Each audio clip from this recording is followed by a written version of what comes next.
When Dr. White discusses the Trinity, he does a conscientious job of trying to explain something that really cannot be explained. Once you say that the Father is Yahweh, and you go on to say that Jesus is Yahweh, you're talking about two Yahwehs.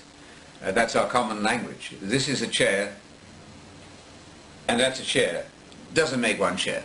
So at the moment somebody says Jesus is Yahweh, or Jesus is God, he's implying two gods or two Yahwehs. Certainly two Yahwehs, because 1 plus 1 makes 2.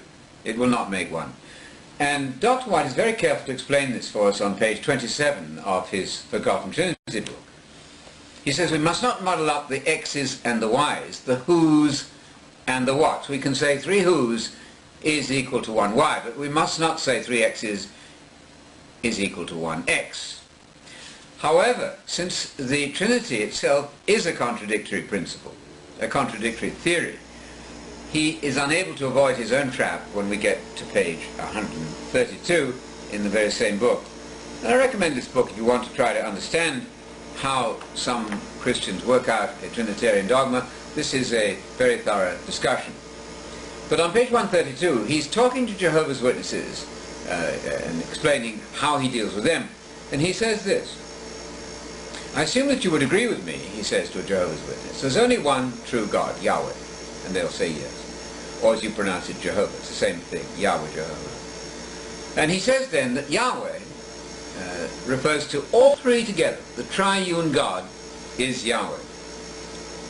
Then he says, we can agree, I assume, that the Father is identified as Yahweh, Jehovah.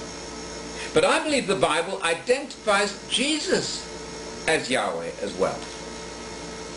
Now there we have the contradiction. We now have the triune Yahweh, all three together, and we have each member of that Trinity being called Yahweh too. That's 3 x's is 1 x. It won't work. He's equivocating, to use the technical term. He's varying the meaning of Yahweh without telling us. And so he has 3 x's is 1 x.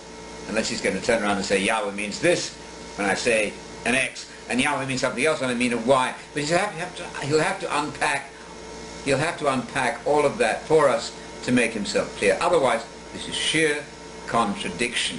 1 plus 1 will not make 1, ever.